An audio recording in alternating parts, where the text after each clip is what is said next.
Hey, you are listening to the Grumpy Guy BJJ Podcast. Hey, what's up, guys? Got to take care of a few things before we jump into this week's episode. First, our ramping isometrics for BJJ program. It is a 12-week program, all laid out for you. It's going to help you build strength and cardio in the fastest, safest, and most convenient way possible. This is how James and I have been training for the past year, and we love it.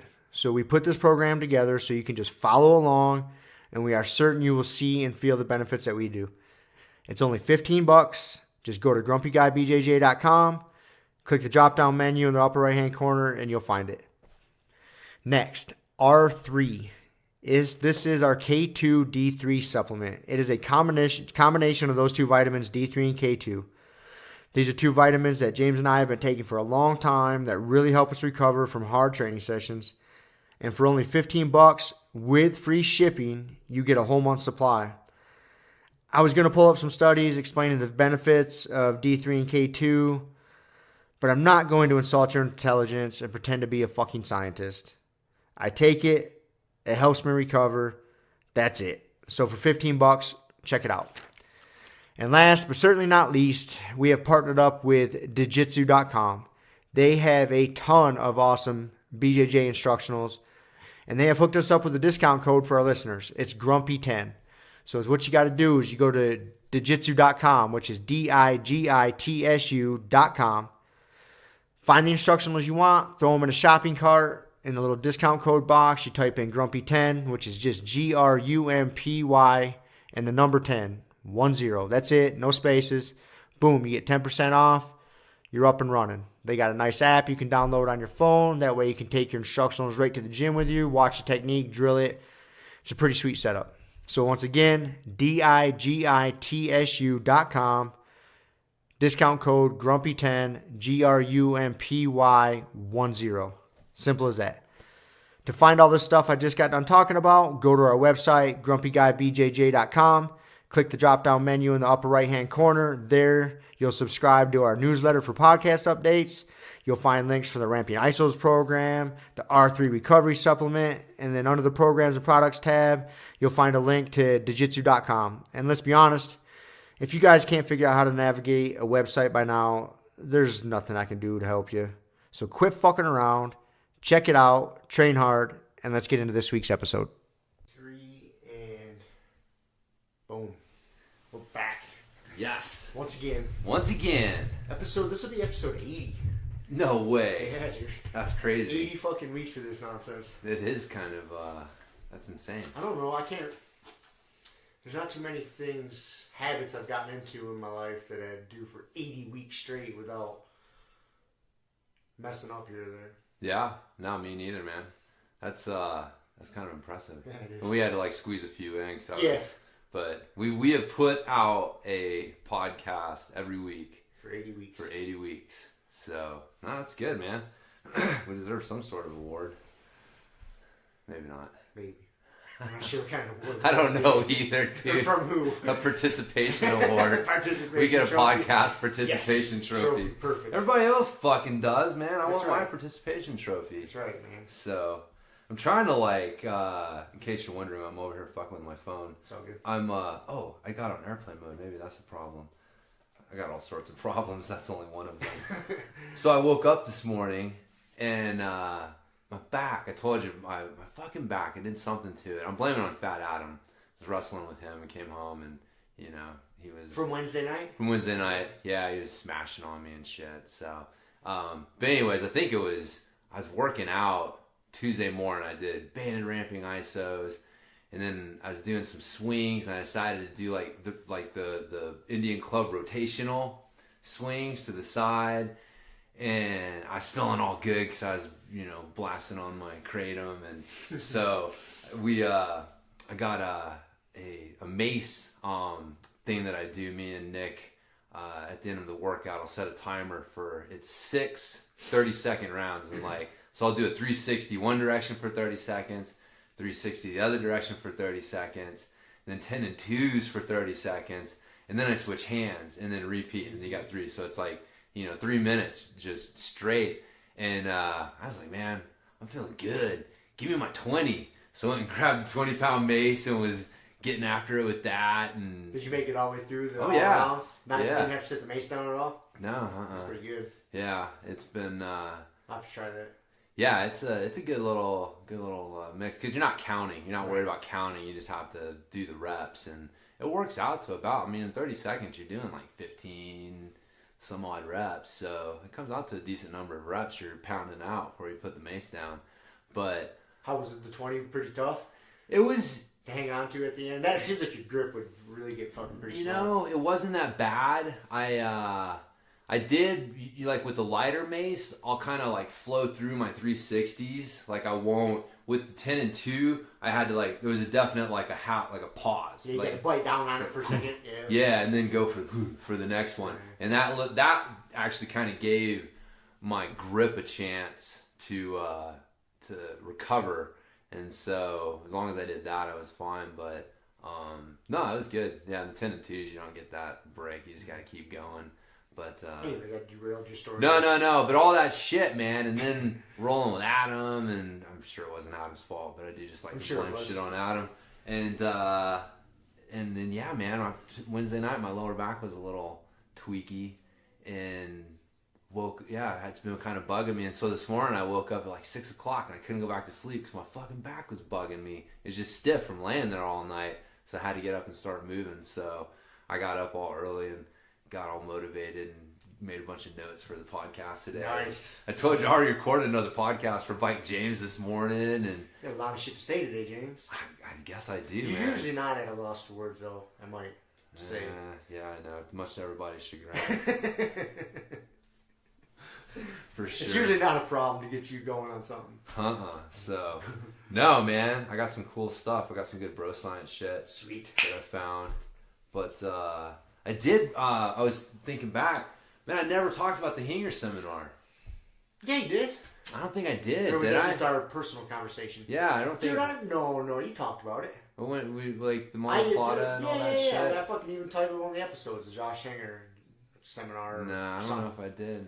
But anyways, yeah, if I didn't, I will just highly recommend his seminars. So he's a good coach. His Mona Plata shit is pretty sweet, and it's funny now that like just because you went to that and then you've been doing a little bit here and there. When I'm watching people roll, you'll see plenty of opportunities for that Mona Plata to come up. Yeah. It's not an opportunity I ever really looked for. Right. But now that I see it, I'm like, I can see some value in that. And all of a sudden you see it start popping up. Well, I bet you if you put his leg there, it's kind of funny. I've been picking it out. Like unintentionally, I'll just be watching. Yeah. And I almost yelled at somebody the other day, like, "Hey, go for the Mona Plata right here." But I was like, that's gonna fuck them all up. Yeah. I'd be like, what? It's a pretty simple move. Like Kelly hit it on somebody the other day. And, because, once you find yourself in that position and you recognize it, it's like, oh, well, it's not that hard to set up. And the thing that sucks is everybody thinks they're defending a triangle. Like, that's what makes it so, it's on the way to a triangle. It's kind of like a pit stop. It's like, oh, well, I got a submission here, right? And if I lose it, well, I'll just go straight to the triangle. But, I think it was one of those moves that when you hear it, you're thinking like, go Plata or some ridiculous flexible nonsense, but no, it's a surprisingly basic move that I'm surprised that more people haven't seen. Like I've asked a bunch of people, if they've seen it or heard of it before, and man, almost no one has. I don't think I've come across anyone. I think maybe Kevin had, but like who actually knew what it was. They'd heard, like at the best they'd heard of it, but they didn't know what it was. And I never really fucked with it. And I had seen that position and didn't know it was called that, but it's not a position you see somebody attack a lot. Yeah. And then, just like you said, I hear the name Mona Plata. Instantly, my brain goes to, like, fucking Go-Go Plata. Yeah. And I just check it off the list. Like, this fucking parlor chicks. Yeah. For the, contortionist and some nonsense. That's why I was interested to go see Josh Hinger doing it, because he's not a parlor trick nonsense kind of guy. And so that's why I was like, man, if this guy's using it, and he's using it as part of his Hinger team, which is, an arm-in guillotine, it sets up off of that. And so you got that arm isolated, and so you start to lose that Hinger team. It's easy to step over and start setting up the Mona Plata. So it's been But yeah, it's a good move, man. I'm glad I went to that seminar and starting to get more people in the gym doing that move, because yeah, I'm pretty sure we talked about it, man. Yeah, maybe. Pretty I don't sure. know. I think we may have. So, but anyways, I did just want to make sure that I threw that out there, just in case. Just in case I didn't. Yeah, the monoplata shit was great, and Hinger's, he's a good coach, man. I mean, I don't say that about everybody, but he said he coaches kids class, and so it makes you really have to become a good coach if you're going to explain something to a kid. So he had all these little rhymes like fist to the wrist and melty face cheese and shit like that. But you remember it. It's hilarious, man. Yeah, I totally remember it. So I make up ridiculous shit like that all the time for myself. Yeah. I don't want to share it with everybody, Riz. Yeah, you just make up a silly name or something. It helps you remember. It's yeah. The Tornado of Justice pass. That's right. That was working pretty good before he got hurt. That's right, man. Tornado of Justice. That's right. I had the breeze of fucking equality. The breeze of equality. Yeah. Wasn't quite there. Wasn't quite there. Didn't quite get it. Yeah. Awesome. Yeah, man. Oh man, speaking of passes, I've been fucking finding that float pass position. It's good, man. More, especially that. You know what? The double knee slide pass. Yeah. That works for me. That first one that you were showing to me off of there was just. It was like, I don't know, my brain just was not clicking. But man, as soon as you showed me the double knee slide, or showed Kiele the double knee slide from that position, now I'm like, oh, okay, I see this shit. So, but yeah, it's kind of funny. Float pass. You know what's funny about that is like if I had, because the float pass is just that setup position, right? Like a headquarters. Yeah. And then there's a ton of different style passes you can do, a ton of different passes, plus a ton of different style passes. Like some are more of a slow, grindy, some are more of a little bit more of explosive athletic move. You know, it kind of varies, right? And if I had to pick one that like you would have liked, it would have been that first one I thought, because it is more of a slow, grindy, technical. Yeah. Like, you're just like step one, open, blah, blah, blah, blah. Like but then the double knee slice is you get all set up and you're like pop up and boom. Pop, boom. And so it's not one that I think you would like. I would have picked it the other way. Like, geez, I probably like this one. Well, the knee slide is a little bit more leg pummely. Yeah. Because it really is. It's just a matter of like, oh shit, there's my, like you see the knee line, and like that's the way I see it. It's like, oh, once I get my knee beats their knee, I win. And so it, I guess like for me it made sense because like it was a little more leg pummely. I was like, oh shit, I just pummel my knee inside right here, and like, boom. So, but anyways, yeah, I'll keep working on it. But the float pass has been trying to find it, trying to force it a little bit more. So, yeah, if anybody doesn't know what we're talking about, Magna Rocha yes, has a float pass instructional on jiu-jitsu. Yep. That you guys can go pick up. It's pretty awesome. Grumpy Guy 10, save 10%. Save 10%. Yeah, that's right. So share the little secret. This might, I don't know. I don't think I'll piss anybody off. We say stupid shit on here anyways. But you can only use that Grumpy 10 discount code once because you create an account, right? Oh yeah. And you buy stuff digitally, and it adds to your digital library. Yeah. And you got to log in to access your library, right? Makes sense. Well, you can only use that Grumpy 10 discount code once. Oh wow. And you go in to use it again, you can't. So a little hack: just create yourself another little fucking email address, and then make another jiu-jitsu account and just buy it from there. Yeah, there you go. That's what I do. So I have right now I have 3 jiu-jitsu accounts. And I gotta remember which account for which instructional I want to watch. That's funny. It's kind of funny. So just in case somebody needs to hack the system. Didn't know that. Yeah. So good. Anyways. Oh yeah, we got the Gordon Ryan passing. Did you download that yet? I did. Yeah, I put them in Dropbox. Oh, nice. Okay. So I got to figure out how to get you access to the folder, but should be pretty easy. Yes, I guess so. I wouldn't think it'd be difficult. So, but our buddy Chris, our Montrose George brothers shared them, so we'll get a chance to check out some of that. But yeah. Speaking of that, the Atos or Jiu-Jitsu is you see Keenan, because he still wants to compete, and under fucking stupid IBJJF rules, you got to be affiliated with somebody. Right. So I thought he was gonna end up affiliating with Henzo, in New York, but he affiliated with the BJJ Globetrotters. Right. Yeah. Because they don't have any requirements. No, you just sign Their up. requirement, you just sign up. Yeah. You do jiu-jitsu and you sign up. Yeah. They don't even check if you do jiu-jitsu. If you just went to their website and signed up, you could probably sign up. It's easy. Seems to be so that's what he one did. of those lines. Yeah, no, I saw that It's actually. I was reading and because there's been nothing said, right? There's no official word on like what happened with him and like why he was asked to leave Atos, but I guess he's had like a few things he's posted online, you know, talking about like, you know, leadership and only helping people if it helps them and stuff like that. So, but dude, one of the funny things I read was that there may have been some jealousy going on because Keenan's personal instructional website is pretty popular. Like he's, you know, and the Atos one, which you probably didn't even know until this moment that Atos had an online instructional website, is not doing so well. I honestly, like, I've seen them, like, put out videos, but I didn't know they had a subscription-based service like Keenan does. Yeah. You know, the Keenan Online instructionals.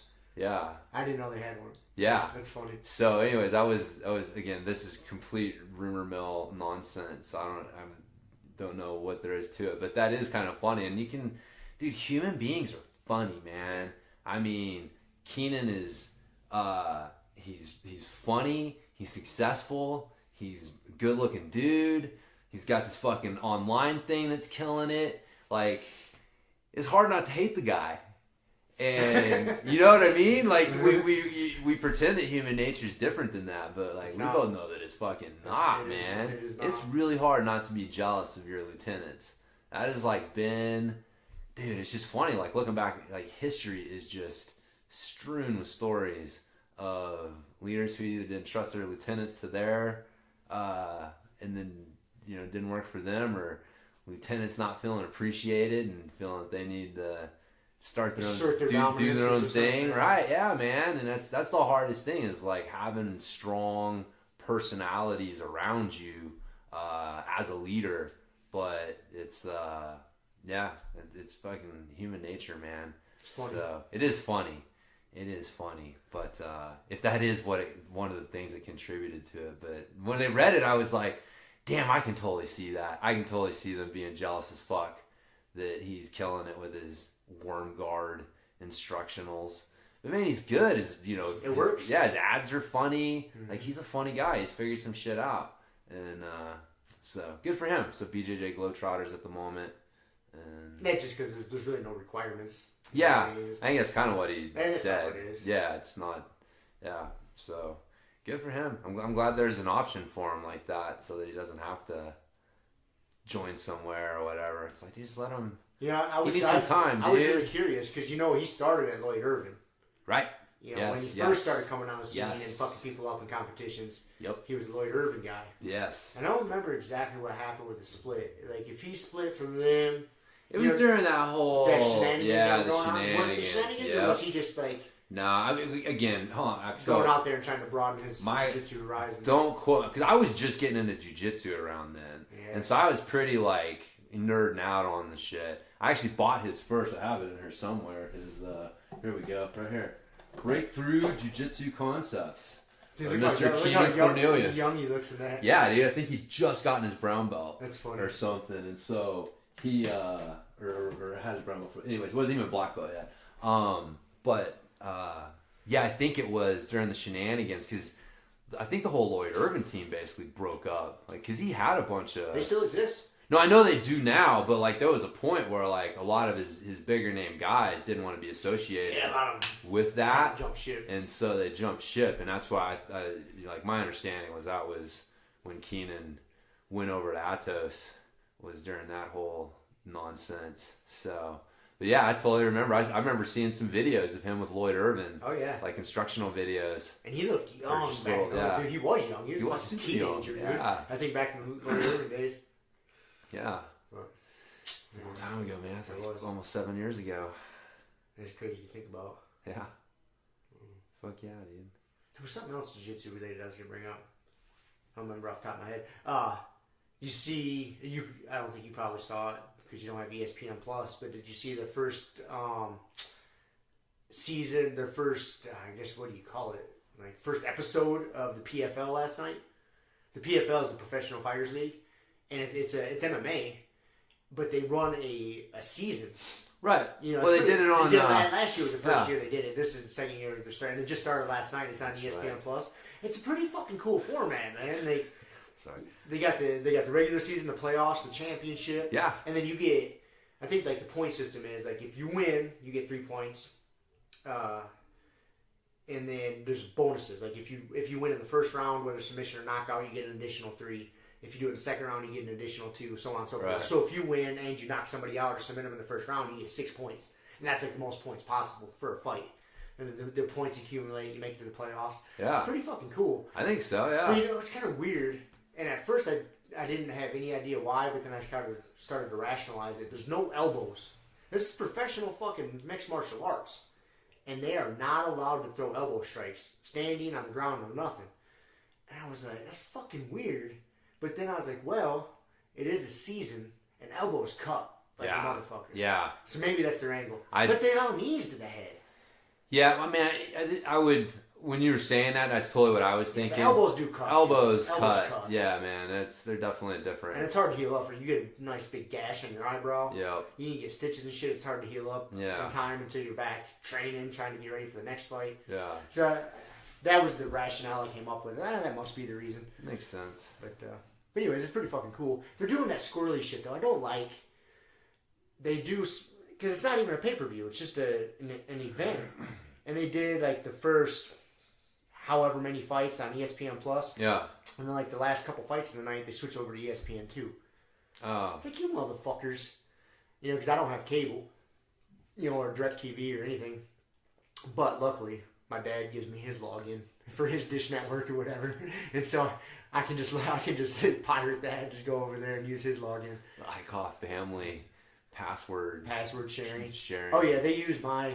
What do they use? They use my Hulu. Everybody in my family uses my Hulu. I'll go to watch it sometimes and say there's too many people logged in. That's funny. Fuckers. That is hilarious, man. Yeah, that is. I would agree with that, but it does seem a little funny. It's almost like, you know, a giant jiu-jitsu organization not allowing reaping or something ridiculous like that. So, So, yeah. But it's still cool. I still like the format. Yeah, no, that is a super cool format. I like that. I remember when last year hearing about it, it was. I never watched it last year, and I didn't either. Probably because I didn't have cable at all. And I think that was the only place to watch it last year. I can't remember where. Yeah. There wasn't like a subscription service you could have to see it. Like, that's kind of the only thing with that is that, like, you have to want to watch the tournament. Right. Because the thing that draws people to a UFC fight most of the time is the story. And that's why, like, the whole thing, it has to be a title fight to be... No, it doesn't. Like, people don't give a fuck if there's a title on the line. It's a story behind it. Yeah. If it's Cowboy and Connor, like, fuck a title. Like, we want to see that shit. That's a good story right there. But it's harder for that story element to... Because, one, like, the PFL is not going to attract people that you already know. And then, and so you're building that story. So by the end, you know, if you've been watching it, it's probably a lot like The Ultimate Fighter. You got all these unknown fighters, and by the end, you know their story. You kind of bought into them, and you bought into them. Yeah.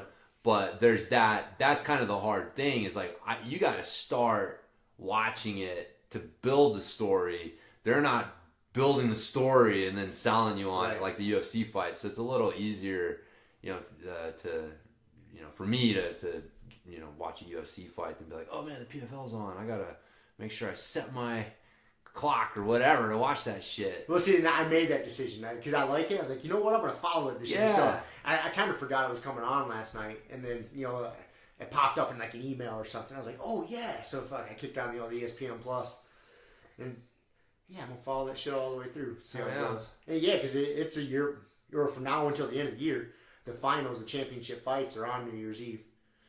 So those are cool, man. Didn't like Pride used to do shit like that? They'd have like their Grand Prix. They would have Grand Prix. I just didn't get those fucking trophies that were like 3 times as tall as you were. Those are so cool, man. Yeah, those are so awesome. Hell yeah! I remember when I was in karate as a kid, I always wanted one of them giant ass trophies. Yeah, I got a couple that were pretty tall. Those things look pretty sweet. Never got one that tall. No, not 6 foot fucking tall.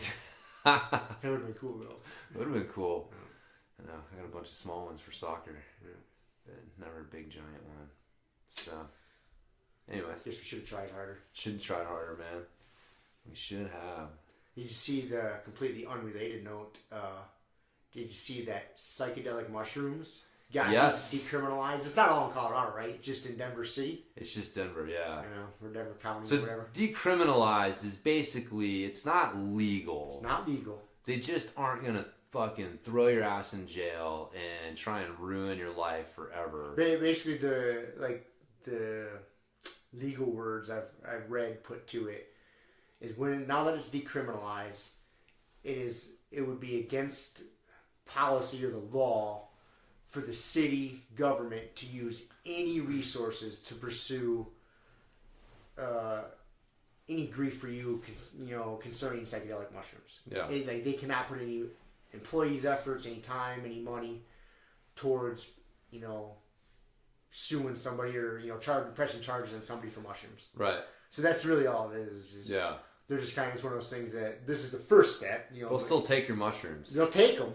I'm sure they will take them. Yes. Because it's illegal to buy and sell. Yeah. So you can cultivate your own. Yeah. But they're supposed to just kind of turn a blind eye, is what they're saying. Right. Yeah, see, I got turned on to the decriminalization thing when I was going to, where'd I go? Albuquerque. Because New Mexico is a decriminalized state for marijuana. Yeah, so... Because anyways, it didn't used to be that way. What was it, Arizona? And some of them had some pretty fucking hard weed laws for a while. Yeah, Vegas had some hard ones for a while. Yeah, man. Yeah, that was like the biggest irony weird. Of all time. All time, man. Like super hard weed laws, and yet people are getting blasted on everything. But yeah, no, that was when I looked into it, and I was like, okay, so basically what you're saying is you'll take my shit, but you're not going to throw me in jail and try and ruin my life over it. So, all right, I just won't take a bunch. It's a step in the right direction. It is a step in the right direction. Yeah, mushrooms are an interesting one. I mean, I guess like the problem is people confuse the argument, right? Like, I would say that most rational people are going to say that, like, man, mushrooms don't need to be sold next to like candy bars. No. Right? You don't need to be able to walk in the gas station and be like, yeah, I'm going to get some ho-hos on coffee and, give me a couple cups of mushrooms. Not a good idea. Right? So, but the thing is the way that it's at right now is it's really tough to do research on it. Yep. And there are some, benefits for that. And man, just from a recreational standpoint, again, like we're fucking adults. Like we should be able to, do whatever we want, recreate like we want, as long as we're not impinging on somebody else's rights. And so yeah, man, so figuring out exactly where mushrooms shake out, it's not exactly like weed. I don't know exactly like what does the future of mushrooms look like? I don't know, that's the question. Like what is a world where mushrooms are quote unquote legal look like? I was thinking about that. Can I see like there being mushroom dispensaries like weed is? Right. Or to like weed and mushroom dispensary, would they kind of like commingle? But would you have a dispensary type situation one way or the other? I was trying to think about that. I don't know. That's it. Mushrooms are no joke. No, they're not a joke, man. That's where it's... You got to take them seriously. If yeah. You're going to ingest, some psilocybin. It's not weed. It's not weed. I mean, you can have a somewhat psychedelic experience by eating a lot of weed. Yeah. Even weed has some issues. Right. But it's not mushrooms. No. And you can't really explain a mushroom trip until you've taken a mushroom trip. That's the problem. And that's the big problem, too, is a lot of these assholes writing the laws on this shit have never taken fucking mushrooms. Right.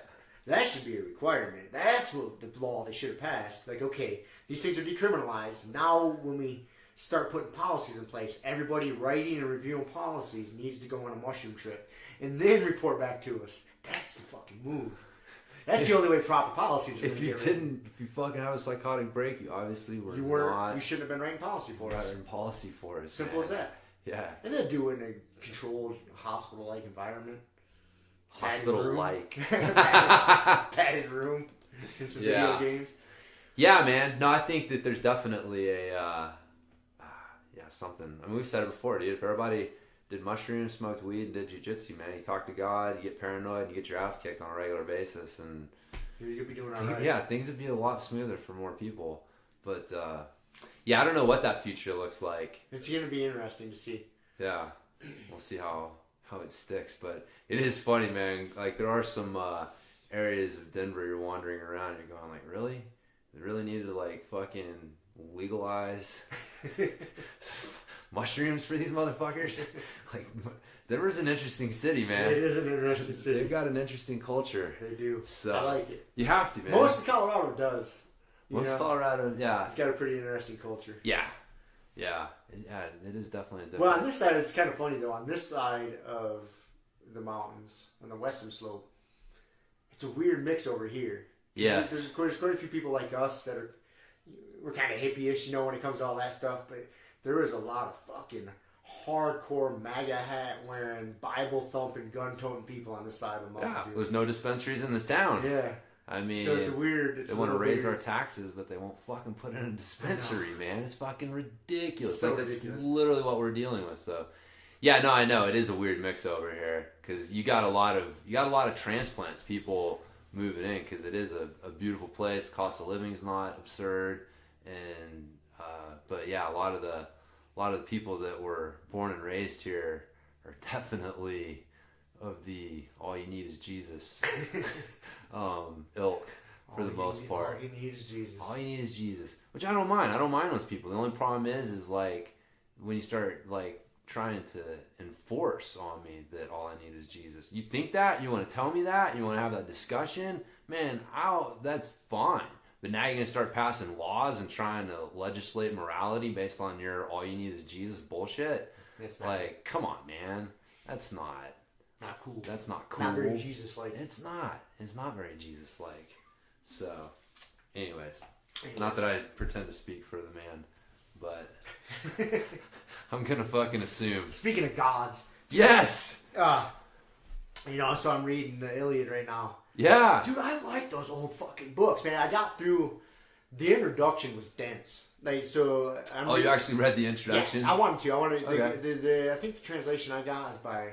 guy's last name Lattimore. I can't remember off the top of my head. But anyways, like the first fucking... Oh, the Lattimorian I'm fucking with you. Like the first 75 pages, and this shit was like small type, single spaced, fucking dense. He was packing a lot of information into this fucking intro. You know, he was talking all about, you know, the sources he cited because he doesn't speak or read ancient fucking arcane or whatever it's written in. Achaean, there you go. Yep. He doesn't speak or translate that, so he had to read translations to do his translation of it. You know, and so he said that's an interesting thing to think about. So he read several, and then so he just talked about all the different tools that go into taking on a task like that, you know, and why the reason behind it. Why you mention Adderall? No, that was I'm sure, dude, that was entrenched. Something caffeine, something man. Has to be because that. Dude, yeah, it's a fucking big task to go to translate that. Because then he talks about the different styles and the poetic, the blah blah blah. But like there's a lot of thought that goes into it. But anyways, so I got past that. And now I'm actually into the book itself. I'm only on like book 3 or something. But dude, I fucking dig it. It's interesting the way it's written. It takes, once you get in the groove though, it's not bad. No. It's not bad. No, I like it. I like it. Yeah, once you got to get in the groove of it a little bit. Because it's definitely different than like Stephen King or some shit like that. For sure. But yeah, once you, I do too, man. I told you. That's why I talk about that shit. Yeah, but reading that stuff is what got me really curious about reading like the Greek histories, because like I don't know, I was like I want to know more about this world, you know, like it wasn't even so much like the Iliad, but the world that the Iliad lived in, you know, like that was a cornerstone story for everyone in a society. I mean, you had everyone in that area grew up on that story, and it was like a cornerstone of that people pointed to, like this is how you're supposed to fucking be, or you know, examples of different things. But yeah, it's a good one, man. I know. Was it Diomed? Is that his name? The fucking, it's like the first part. Like where are you at? Are they fighting yet? No. Oh, they're not even started fighting. Oh, yet. Jesus. They're arguing.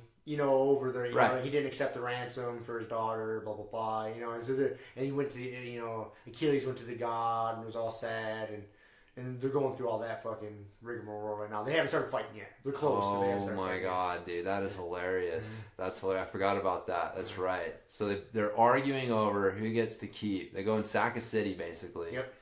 And they're divvying up the ladies. Yeah, Achilles gets one chick, and Agamemnon gets another.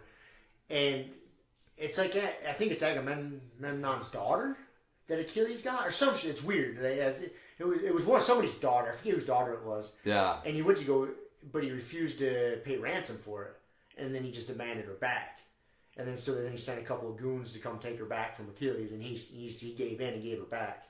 That's right. The girl. That's right. Achilles ended up with the daughter of some rich dude who came and ransomed her from Agamemnon because he was the king. He was the head fucking dude. And so he went and ransomed from him. And so he went and took the chick.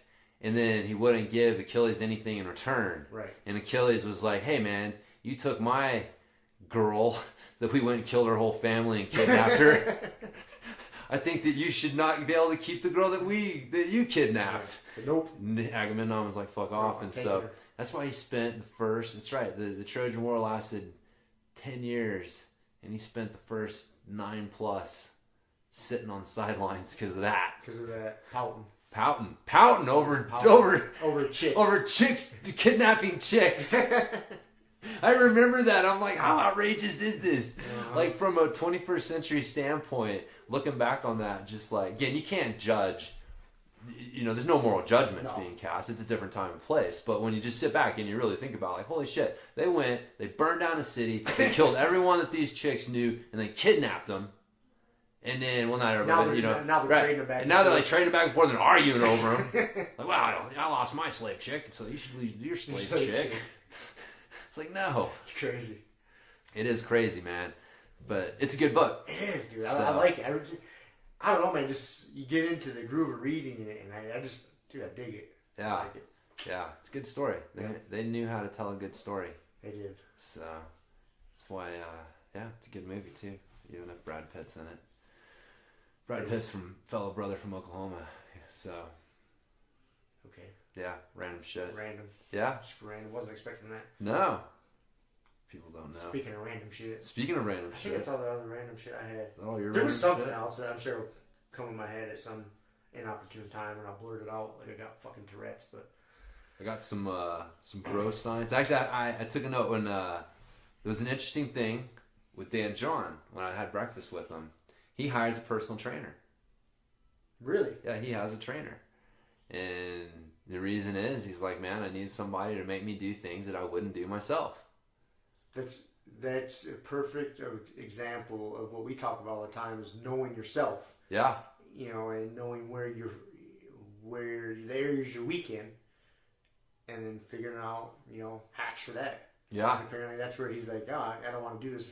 If I'm just up to me to do this, I'm not going to do it. Right, yeah. So I need that commitment to somebody else. Yeah. Mm-hmm. But, man, even that, he's like one of the best strength coaches in the world, and he still sees the value in having someone help him with what he's doing. So if you're not one of the best strength coaches in the world, you probably use a little help with what you're doing too, which is where, doing some, man, honestly, if you take your training seriously and you're trying to all you do is just look for the free shit, you're not taking your training seriously. No, man. You got to invest in something. There's definitely programs out there that are worth investing in. Besides the Ramping Isometrics program, of course, which is one. But there's a lot of other good coaches out there, and they've have programs. But yeah, man, that's like kind of hiring. Like when you buy a training program or you buy a book that Dan John wrote, and it has a training program in it. It's kind of like hiring Dan John as a coach, in a way. But that's the thing, is for me, that's why I feel I'm a decent strength coach, is in a way, in more ways, I have literally hired and paid several coaches over my career to handle my training and help, and then investing in programs, going to workshops and seminars, always being the dude sitting at the front, fucking taking notes. It's don't go to those things just to fucking party, although that's fun too. Yeah, man, if you're not investing something in your training, you're not taking it seriously. So, but it was just cool because to see Dan, he's constantly investing in his, going to seminars and hiring a trainer. He's fucking 60 years old, Yeah, man. Plus years old, whatever he is. Yeah, he's literally been a coach for 40 years. Yeah. But that's why he's a good coach, because he's always doing that. So, but anyways, I found it kind of inspiring. I thought it was kind of cool. That is cool. That says a lot about his character. Yeah. Yeah, that really does. It does, man. He's a super humble guy, which is cool. All right, man, you ready for some bro science? Fuck yeah. Yes. Dude, I went digging around, and there's actually quite a bit of studies concerning judo athletes and wrestlers, because they're both Olympic sports. Okay. And mixed in with those are some BJJ studies. Really? Yes. Done by who? People. Scientists, people, lab coats. Could be, man. Could be fucking Russian trolls. Russian bots, for all I know. Russian research bots. Could be a couple of idiots like us. Could be. But, so anyways, I was digging around and found a couple cool studies that I thought I'd share. So, man, the first one was really interesting. They were looking at linear versus undulating periodization for judo athletes. Say that y'all again. Linear versus undulating periodization for judo athletes. Okay. So, in a nutshell, linear periodization is where there's usually a straight line. Like you start like high reps, like 15 to 12, and over the course of the program, you move down to low reps, like 3 to 5, and it's generally a straight line. Straight progression. Yeah, you go from like 15 to 10 to 8 to 5. Or reverse, but that's the definition of a linear periodization model. Is there's a straight progression. Undulating is where you're alternating intensities. So you have a high rep day and then a low rep day, and then a high rep day and a low rep day. So you do like 15 and 8 and 10 and 5 and 15 and 8. So there'd be more. You're still kind of using the same rep ranges, but the way that you're using them is different. And so you got more acute changes from either day to day or from training block to training block, depending upon how long it is. So in a nutshell, that's the difference between the two periodization models. It has nothing to do with what I'm about to reveal to you. So the study, they had them doing a training program, and included in the test was a simulated judo match, which was 3 5-minute rounds with 15 minutes rest in between rounds, which at a competition like that's pretty accurate. Yeah, pretty accurate. A jiu-jitsu match, it's not 5 minutes with a minute rest. It's right. you got fucking probably 10-15 minutes between matches.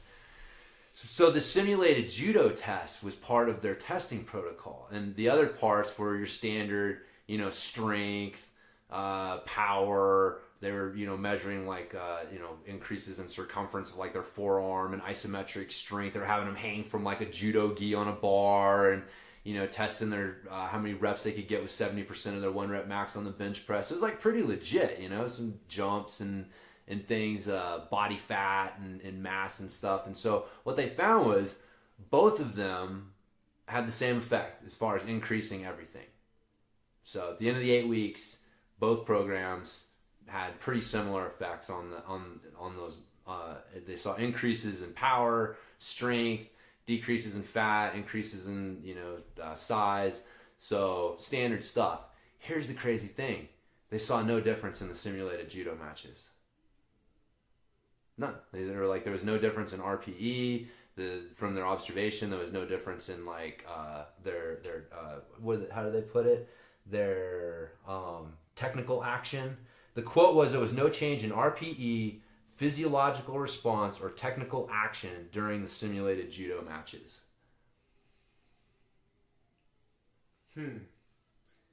That's kind of tough. So say that again. There was no. Say that one more time. There was no change in rate of perceived exertion. So yeah, that's what I was gonna say. That's hard to measure.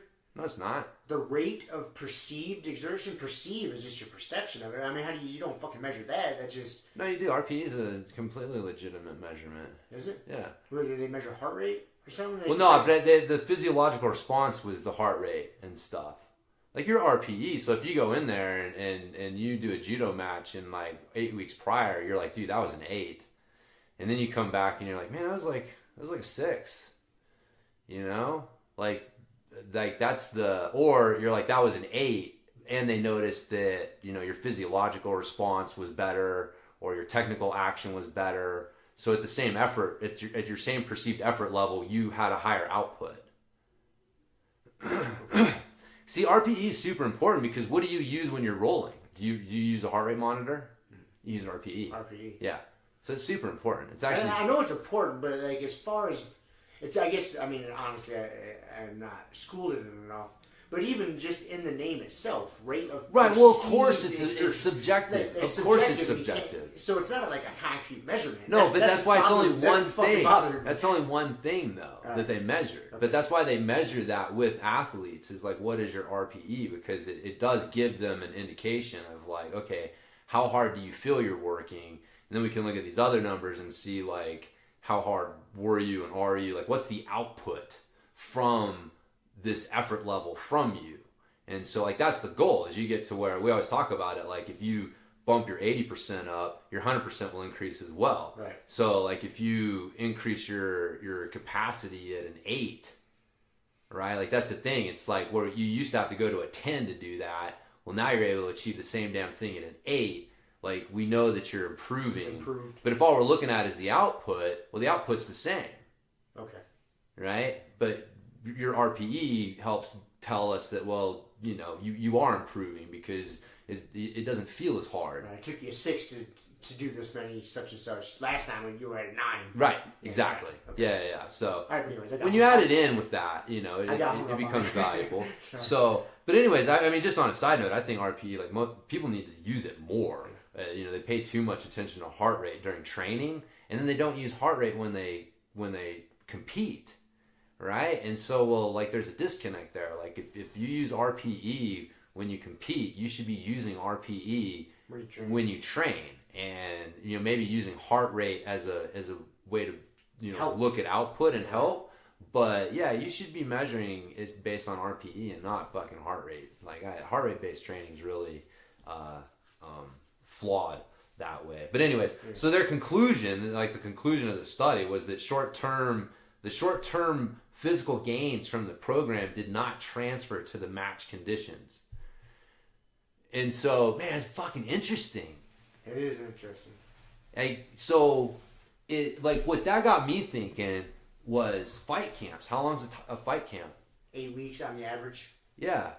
So, like, is really beating the shit out of yourself and trying to, like, you know, physically get as sharp and as, like, is it really helping?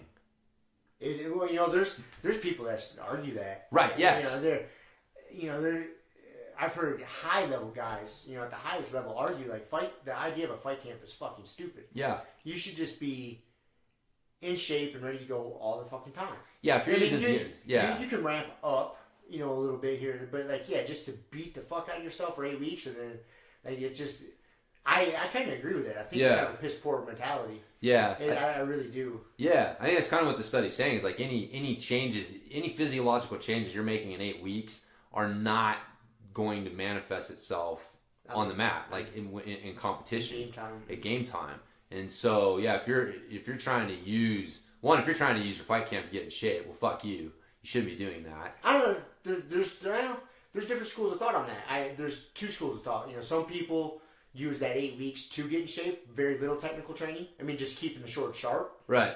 Where other people use that. But I mean, when I say get in shape, I mean like the old school, like, dude, I'm 20 pounds overweight. Yeah. I'm taking the phone call on the couch. You know, I got the ice cream sitting next to me. It's like, oh, okay, I gotta fucking. That's like that. That's what I mean. Okay. Like what I mean, like, no, you're tuning it, because the thing is your timing and your your specific like, you know, match endurance, like the speed, right? There's a different speed of competition. And so working more on that makes sense. But, you're not going to increase, like trying to beat the shit out of yourself to increase your cardio or strength or something like that. Like, it doesn't seem that those gains, like even if you get to the end of that camp and you go to and you get tested and they're like, dude, your vertical jump went up, your fucking bench press went up, like VO2 max went up, like everything across the board, man, has gone up from where you were 8 weeks ago. Like, the truth is it's not really actually gonna translate. Yeah, it's not gonna translate over. It's too short term. Like, that's why what does work, I think, I don't have to study to back this up, but obviously 8 weeks doesn't translate over, but we both know that, fucking 8 months does. Like, 8 years does. So, like, there is a point where, if you're consistent in your training, it starts to compound itself. And it's like compounding interest with money, which is fucking pretty cool. Anyways, but yeah, that's what training is. It's not made for you to. It's not a short-term fix. It's not a short-term thing. Training is a fucking lifestyle. It is something that you need to do with the long-term in mind, because whatever you're doing in the next 8 weeks, whatever you accomplish in the next 8 weeks, is not going to matter a whole lot on the mat. Like, it's going to take time, but you still got to do that, right? That 8 weeks is still between you and fucking 8 months, so you got to do it. But just be realistic. And two, I think, like we're saying, the fight camp nonsense is it's just that. It's nonsense, man. Yeah, I agree. I think the last person I heard saying that was like Chael Sonnen, most recently, anyways. And he's like, yeah, and he's like, it's kind of selfish. So what? So you only show up to the gym on a regular basis and train hard when it's going to benefit you because you got a fight coming up? What about your fucking teammates? They got fights coming up, so you should be showing up and training hard for them, whether you have a fight coming up or not. They got tournaments coming up. Yeah. Just for you to like half-ass it until you have a fight or a competition and then ramp it up in that 8 weeks. That was another point he made. Yeah. Like, that's a good fucking point. Yeah, no, that is a good point, man. I mean, stay fucking we talk about it all the time. Like, being a martial artist or jiu-jitsu guy or girl, like, it's a fucking lifestyle. Yeah. Day in and day out, man. Or even all the actions you take off the mat. It's a fucking lifestyle. Yeah. No, for sure. I know that wasn't the point of you bringing up the start of your... No, man. No, it is. It's good. It just... Because you see it. I mean, people even just, like, entering jiu-jitsu tournaments, man. It's like, oh, and then they just start killing themselves with cardio and extra workouts. And it's like, dude, like, that is not... It's not going to make a difference. Nope. If you were just putting in the work every day... Yeah. Chipping away at recovery, man. Like, to me, that's the big thing is, like, I'd rather... I'd always, like, with the riders I train, I'd always ask them, like, man, would you rather show up to the starting line, like, uninjured, feeling pretty fresh, feeling good, but, maybe you didn't get just all the training in that you wanted to get in? Or would you rather show up, having gotten all the training in you wanted to get in, but you're a little tired, you got a little nagging injury that you're dealing with, like... Which one would you rather do? Right? It's like you'd rather show up a little undertrained, but feeling fucking good than overtrained. And it's just, if you try and toe that line too many times, you end up towing too far over. And you end up showing up a little beat up and gassed from your training. And dude, if you're showing up on competition day and you're still feeling your fight camp, like, it's not good. That was not fucking good, man. I wasn't good. So, anyways, there was that study. And then there was another study, and this one's pretty short because I didn't really understand it. It was looking at the physical... It was trying to see if physical fitness can predict performance in judo and BJJ. Okay. So they were looking at different fitness factors and then trying to extrapolate how much they accounted for someone's performance in judo and BJJ. And I didn't get a chance to look at the whole study, so I can't answer a whole lot of questions. Okay. But out of the abstract, I had some questions. Out of the abstract, in the conclusion, what I found was interesting is that the metabolic fitness variables, so the things that kind of have to do with like cardio, that they were more important in judo, and that neuromuscular fitness models, again, I don't know, but I know like they're saying like neuromuscular fitness that has to do with like the nervous system on some level, And so they found that that was more important in jiu-jitsu than judo. And so they found like it was actually really important. Again, I got to fucking dig more in the study, but it was, I just found it kind of interesting that it was more of the neurological fitness that, I mean, because I would argue that makes sense. Makes sense, man. Like jiu-jitsu is a much Very more cerebral. technical sport. Judo is very technical also, but it's a faster pace. Right. They don't spend much time on the ground, so there's not a ton of... Yeah, I don't mean to take away from the technicality of judo, but if you're looking at all of the different possible positions and scenarios that you can end up in, like jiu-jitsu blows judo like fucking out of the water. I mean, just due to the rules. There's so many positions and different things that you got to deal with. Yeah, I mean, I don't think in judo you got to deal with fucking worm guard. No. I could be wrong, but briefly. But that's what I'm saying though. Like you may get there briefly because of the rule set. You don't get a ton of time there to set it up and shit. Yeah. So, but anyways, yeah. So it is a faster paced, more explosive sport, and jiu-jitsu being more of a slow kind of that technical element just is more like, and physically too. I would think you're. Again, I could be totally wrong, but I don't think like judo players necessarily have to be as flexible as jiu-jitsu players. They definitely don't. So having to control your limbs in a larger range of motion is something that is important in jiu-jitsu, and so it's not as important in judo for sure. But again, flexibility, mobility, things like that. So I'm just kind of all of this means like lay off the fucking cardio training, do jiu-jitsu for cardio training, and then worry about other shit. So yielding isometrics. Yeah. I swear, man. We fell in love with the ramping isometrics. We talk about them all the time. I like them. But, man, the yielding isometrics with a band or, if the move dictates you don't need a band, like, pull up, hold, those are so fucking good, man. They're unbelievably good. Oh, yeah. The bands are the shit. Yeah. Well, that was another thing. I had Dan John doing the ramping isometrics and for a bit, and I asked him what he thought, and he's like, he liked it. He liked it for traveling and stuff. And then I mentioned that I was doing them with bands now, and I saw the little like glimmer in his eye. He's like, I think you need to come out with them again with the bands. Like, I think that's where it's at. And I could see it like click in his head, like, oh yeah, that tension from the band combined with the isometrics is like, yeah, it's fucking money, dude. Yeah, it's a whole nother thing, man. Yeah. I think we need to work on getting some bands for our Saturday class. I have thought about that. They're not cheap. They're not cheap. That's the problem. We need a sponsor. If anybody out there wants to sponsor Grumpy Guy with some fitness bands, we'll be happy to give you a shout out. But it's about all we can offer you. That's right. But no, I've actually looked into it, man. There's a couple things I wouldn't mind. I wouldn't mind getting some of those hip circle bands and some bands in general. But dude, we get dozen people showing up. It'd be pretty expensive for us to buy enough bands. Yeah, to outfit a whole thing. We'd probably have to think about opening a training business, capitalize on our investment. So yeah, being that we're teaching a free class, we're not going to get that money back. No, we're not getting that return on investment back real quick. Are not. But we could put a tip cup out front. We could. I think the yoga model. That's the next one. Saturday one is, I don't want to put that out there. I don't expect anything from those motherfuckers. I don't want anything from those motherfuckers. No, because they expect more from us. Exactly, dude. I don't want any. Exactly. No expectations. As soon as Angela puts a penny in there, like, fuck, now she thinks she's got, a right to fucking bitch about something. Say something, and it's like, no, you guys can all get your money back right now. This does not entitle you to complain.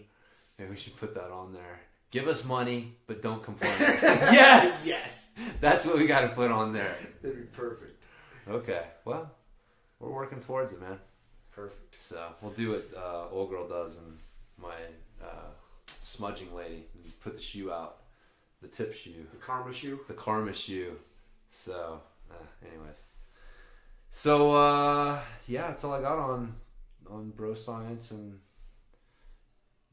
random shit. Sweet.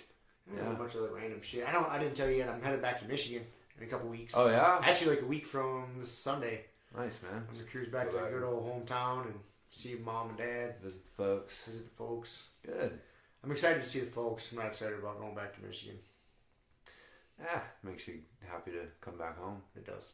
So, yeah, I was actually talking to somebody in Michigan this morning. One of the guys I was interviewing was, I don't know, like Bloomfield, Michigan or something.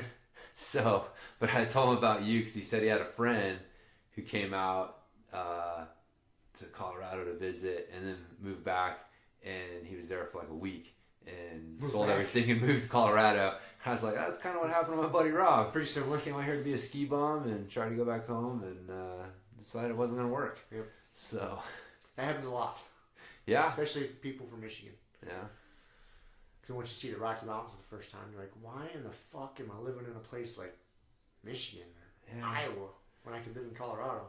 Yeah, I mean, there's good shit. I mean, it's cool place. All the lakes are pretty cool. Yeah. It is. It's not that bad of a place. I'm just kind of talking shit. I know. It's hard, but the thing is it is. Like, I still catch myself. I've been here for over 10 years, and I'm still walking around sometimes. I gotta just take it all in. And like, dude, I cannot believe this is where I live. It seems, dude, I fully appreciate where we live. Like, I do not take it for granted. You know, and like my job, I'm out in the mountains a lot. Yeah, there's plenty of times I stop and just look around and dude, it looks cartoonish. Yeah. You know, like all these huge white snow-capped mountains. You know, it looks like the fucking postcards people send around. Yeah. I mean, you're in it. You're standing in the postcard. And it's like a Bob Ross painting. It is. You're standing in the middle of fucking Bob Ross Avenue. Yeah, man. It's crazy. And yeah, when you take a minute and look around, there's so many times it's like, dude, this does not seem real. No. I think this might prove I'm in a simulation. That's pretty cool. Yeah. Yep. Anyhow, so that's super random. Now everybody was so concerned about my travel plans. No, man. I am. I'm glad this is the podcast is how you communicate with half the people in the gym too. True. So now Keely knows and all that. So when they're asking where's Rob, that's really why this all started. We got sick of repeating ourselves to fucking new people all the time. Yeah, that's right. It's like advice to white belts. So we man. just started Episode 1. recording it. That's right, in a closet. Closet / massage room. On the fucking massage table. Yeah. That's right. That was the beginnings of the Grumpy Guy. That was, man. Right before noon class. So. We need to have that on like a flyer when people sign up. Like, don't ask very many questions until you listen to episodes 1 through 5. Yeah. Then you're allowed to ask some questions after that. Yeah. Put some sort of requirement. Yeah, somehow it gets around, man. More people who come in are like, oh yeah, listen to your podcast. Yeah, I think I said it on here, but the dude who runs the cryo place listens to us. And he was, when I was just in there the other day, he told me he was listening to the most recent episode, but some customers came in and he had to turn it off. I was like, yeah, we're probably not very not sufficient for work. Yeah, not sufficient for the workplace. No. He's like, he's like, I picked up on that pretty fast. Nice. That shit's funny though. That is funny. All right, man. So the subject for today. You want to share it? No, you got it, buddy. What is our subject? If we were emperors of all BJJ. Okay. Is that it? Is that what we're going with? The less hateful version? Yeah. Because we'll go. We'll share. Being that you said that, we'll enlighten everybody with the conversation that you and I had yesterday. So I called you yesterday evening, all fucking fired up, like, hey, I got a subject for tomorrow. And it was, I said to James, let's talk shit about IBJJF. And he's like, well, funny that you should say that, because I was kind of thinking the same thing, but I was going to word it as, if we were emperors of the BJJ world, what would we change? And it would probably end up involving some major IBJJF changes. I was like, oh, okay, fair enough. So either way. Either title will work. It was funny because like I came up with it and I was like, oh yeah. Because it was going to be like a secret, right? Or not like a secret, like I wasn't going to tell you to talk shit about the IBJJF, but I knew that subject would set you off on them. Yeah. So it was fully like, yeah, dude, this is going to get Rob going off on IBJJF. And then you call me and you're like, hey, I want to talk shit about IBJJF. I'm like, well, that's funny. You should say that.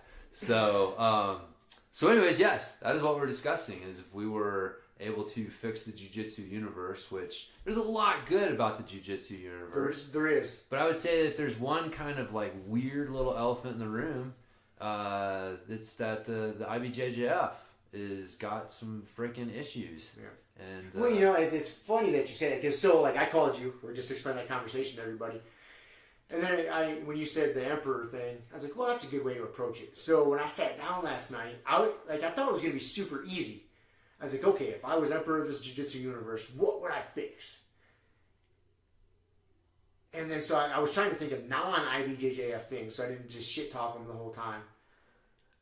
And I had a hard time. That's a hard time. It was more difficult than I thought. I thought I was going to have like a page, a list full. I thought I was just going to be able to sit down, crank out a list, and I was going to have to start crossing stuff out. Like, this is dumb, you know. But no, I sat down and I'm like, all right, I can't do this sober. So then I went outside and smoked a blunt. And I came back in. And I was like, all right, let's try this again. Still the same thing. I was like, man, there's, like, the Jiu-Jitsu universe is pretty fucking cool as a whole. There's not a ton that I would like try to fix, quote unquote fix.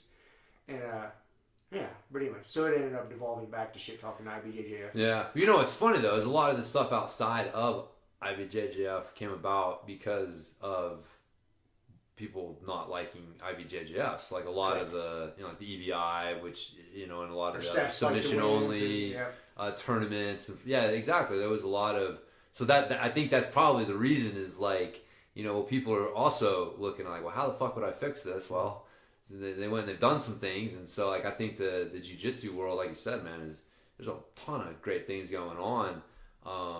But yeah, that a lot of the things, because I tried to do the same thing. I was like, all right, what would I fix about the jiu-jitsu universe? And like it all kept coming back to advantages and shit like that. I told that thought, dude. I got to piss like a racehorse. All right, sounds good. We'll leave it, Ryan. All right, well, I hope you guys are entertained by that. He wasn't very talkative today. No, but I'll probably leave most of that in. Okay, we'll see when I come to the final edit. Yeah, I got him a Swiss Army knife, and he's already cut himself 4 times with it. So that's why I figured it'd be an appropriate message for future Z. Yeah, don't cut yourself.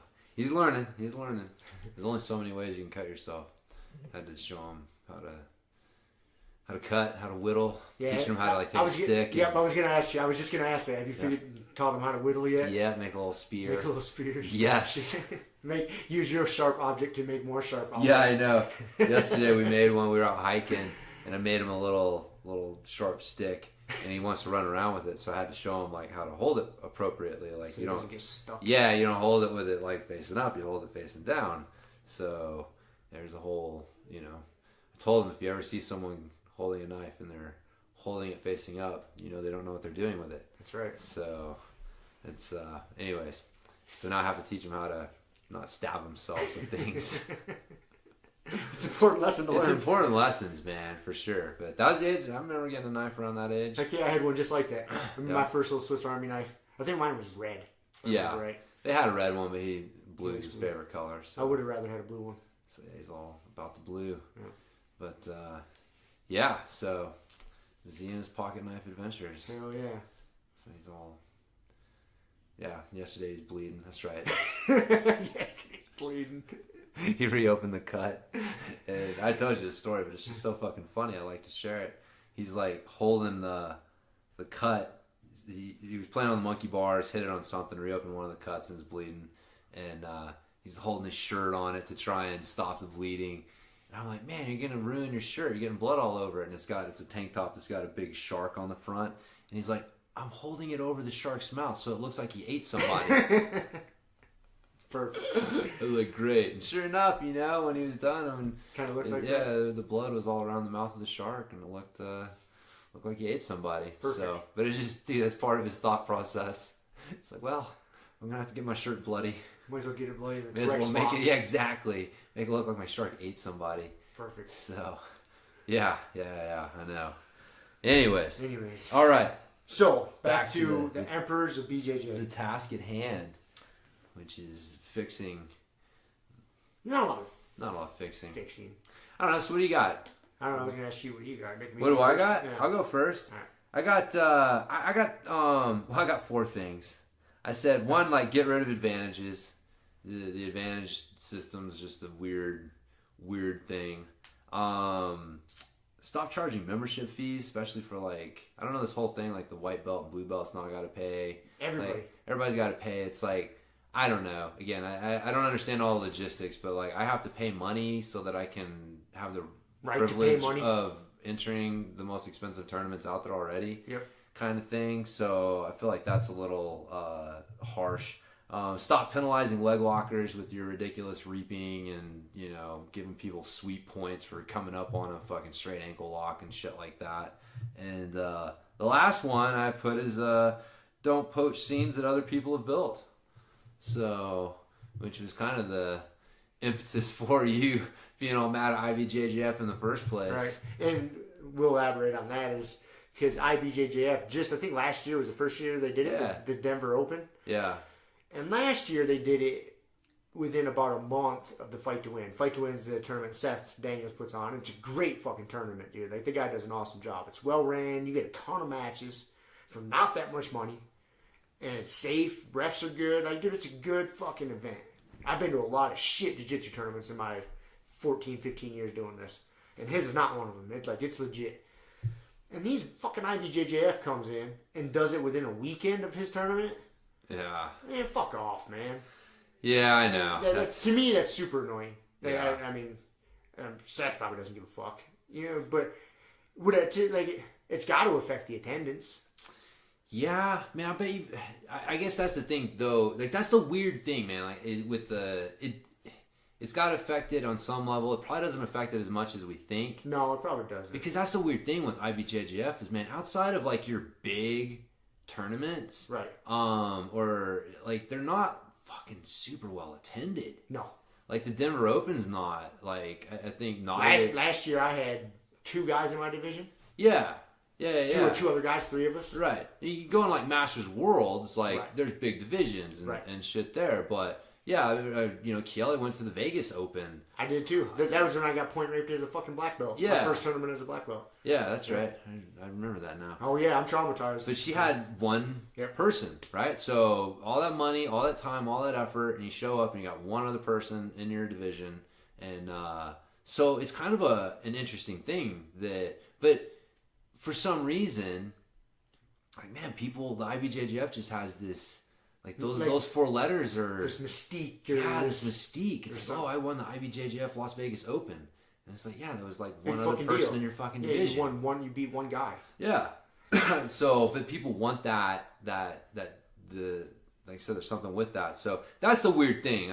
We've talked about this before. Like, I don't get it, right? Like, I got into jiu-jitsu 7 years ago, so by the time I got into it, like, the IBJJF was just the entrenched entity that it is. Mm-hmm. And so I don't understand what the infatuation is with it. Well, I think it's what it is. I've tried to think about this and come up with a logical reason. I can't really, but I can speculate. Is it for the big tournaments? Yes, like your Masters Worlds. That's a huge one. You're going to go get a ton of good matches. If you win, you're going to get a ton of good matches. You're going to have a lot of competitors in your division, for the most part. Unless you're some obscure fucking division. Right. Unless you're a guy that walks around at 110 pounds. Like, good luck. But anyways. And so the big tournaments, yes. I get that. But beyond that, I think it kind of trickles over into these Opens. Because the Opens are all the regular ones. The Denver Open, Vegas Open, New York Open, blah, blah, blah. There's a bunch of them. And, okay, if you... They will be important if you're basically like a full-time jiu-jitsu guy and you're trying to rack up the points. Like, because black belts, as they win, if they win these Opens, they rack up points and then they can go do the fucking championships. Mm-hmm. Right? I get that. But for your average BJJ enthusiast, your fucking weekend warrior, they don't mean a fucking thing. Yeah. And for the amount of money, you're $100 and you're going to go get one match, two matches, fuck off. You can go to the Fight to Win, spend 60, let's say 80 or whatever it is, you do 2 divisions, and you're going to get a shitload of matches, dude. Yeah. You're going to get at least 4 matches, if you does double elimination. Yeah. So you're going to at least get your ass whooped 4 times, and you can sign up for a bunch of fucking divisions. And you could walk away from a tournament day having 10 plus matches if you wanted. Dude, that's what it's about. It's the experience. And that's you touch on a lot of the same things I would. Like, I basically just said, like, IBJJF rule fix. And that encompasses everything. The stupid reaping. Open up, straight ankles and knee bars all the way up. Yeah. You know, like, there's a ton of fixes they need to do with the advantages. They're fucking stupid. You know, there's a lot of dumb shit. But yeah, one of the things I said around that was basically changing the culture and eliminating the fucking importance, quote unquote, of IBJJF tournaments. Yeah. And they just fuck off. I think they think they are the end all be all to jiu-jitsu tournaments, and they're not. There's other guys out there killing the game, running fucking awesome tournaments for less money, and getting great experience. And you know, if it's up like for my students or my training partners, if there's an IBJJF or a fight to win side by side, I'm gonna tell them every time go do the fight to win. Going to school, dude. Have fun, dude. All right. Tell everybody bye. Bye. Thanks, dude. Have a good day. I will. He wants to touch that microphone so bad, man. It is just like takes Kills everything in him to not hit that thing. First thing he did when he walked in here was like start tapping it. Oh, everybody's gonna love that. Yeah, I know. So, yeah, man. No, that's funny you mentioned. I totally forgot they got those stupid ass rules about knee bars and toe folds. You can't even do a knee bar at purple belt, right? No. Get out of It's here. fucking man. retarded, dude. So It's so stupid, stupid, man. It's so stupid. Yeah, the reaping rule is stupid. You can't do knee bars. The advantage rule is Yeah, the fucking advantage stupid. rule is ridiculous. There's a lot of things. So I guess in my mind, I'm trying to, while you're talking, I was thinking like, okay, one, like our perspective is our perspective. Correct. Right? And so, like, I think like if the IBJJF tournaments are like, that's where you go to be able to compete against the best of the best. Right. Like, if that's what's going on, then you can kind of see it. And so, again, and at the big ones, that is what happens. at the big ones, that is what happens. Yeah, I mean, rule set aside, right? Right. What you're doing is you're crowning who's the best at that rule set. Correct. Like, let's not fucking say who's the best at jiu-jitsu. That's a really good way to put it. Yeah, it's who's the best at that rule set. And jiu-jitsu obviously plays a part of it, but it is. Anytime you compete, I mean, I tell people this, no matter what it is, it's like taking a test. You have to agree to the standards that they're grading the test by for the test to be important to you. Correct. Right? So if you take an IQ test and you're like, well, the standards that you're grading this by are fucking ridiculous. Like, I don't give a fuck what you tell me my IQ is. So it's kind of the same thing when you're competing. And that's kind of been my mindset, like going into the last few IBJJF tournaments, is like, man, if I get disqualified over some stupid rule set thing, like whatever, like I'm going to do my jiu-jitsu and not like try and worry too much about like, this, whatever. But, yeah, but if that's if your goal is trying to face the best, like I know like, I think like the New York Opens coming up or something like that. Like, man, I'll bet in a really densely populated area like that, I'm sure they get a big turnout. I'll bet they get a big turnout. They get schools coming that you don't normally get to catch at the local tournaments and stuff. And so, because I know they do a fucking shit ton of local tournaments around that area as well. But so I can see that. I can see that argument. Like, hey, this is where in certain areas that tournament draws that. But like you said, the problem though is that's not the experience, and that's not where everyone is. And so like for us with Denver, we have like the opposite experience. It's like, dude, like it's, what am I entering this fucking tournament for? Like, this is not where I'm going to get the most matches against the best of the best. Like, the only reason that anybody cares is because it's got those 4 fucking letters attached to it. That's it. 5 letters, sorry. You're right. Thank you. I guess I said 4 before, so I'll have to edit my former self. Just say the word 5. 5. All right. Now I can go splice that in. Cool. Yeah, but that's where it gets ridiculous, I think, is just that kind of that pressure outside of those areas. Like I said, if you're saying, hey, I want to go compete at the IBJJF tournament because that's where the best are competing and I'm going to get the most matches and it's going to be the best experience and the best test of my jiu-jitsu, great. But if you're like, I'm going to compete at the IBJJF because it's the IBJJF, that's where I'm like, what the fuck are we doing here, man? Well, and that's for most of us, I'm sure almost everybody listening to this podcast is just a fucking hobbyist. and just love jiu-jitsu, you want to go get the most experience for your time. Because, you're traveling there, you're spending money on a hotel. Like, it's an expensive weekend. So you might as well make it worth your trip. And, dude, it's not even a tough decision for me. Because, for guys like us, competing is just all about testing yourself and seeing where your jiu-jitsu's at. So you might as well test yourself as much as you can. Yeah. And it's not... You're going to get way better test of your skills at the fight to win, in our example, than anywhere close to the fucking IBJJF. Yeah. So, I don't know. It's just this whole thing, them doing this IBJJF within a week in a CES tournament just fucking annoyed me this year. Yeah. I can't compete anyways because of my right. knee, but... Yeah. No, it's funny we were talking about that. It seems like the IBJJF is kind of like the Maverick gas station. Like that's again, if you live in Colorado, I don't know where the Maverick brand goes, but everybody's got these gas station brands that they look around and they see like, oh, look, that fucking mom and pop or smaller gas station's doing really well right there. Let's open up a huge one. I'm going to open up a huge one across the street from them and put them out of business. I mean, I've seen Maverick do that to fucking at least 3 or 4 gas stations. All over this town. All over this town. And so so that's what I saw. Like, man, IBJJF didn't want anything to do with Denver forever. And Seth is there grinding, representing jiu-jitsu, putting on tournaments 4 times a year. Everyone knows when they are. It's not a fucking mystery when he does them. And then all of a sudden, Denver Open is here. And now all of a sudden there's like, now, and then the next year they're doing it the weekend after his tournament. And that's why it does. It smacks of like, come on, man. Like, you guys, you let him cultivate and build this scene to the point that you guys are like, oh, now it's worth going there. Mm-hmm.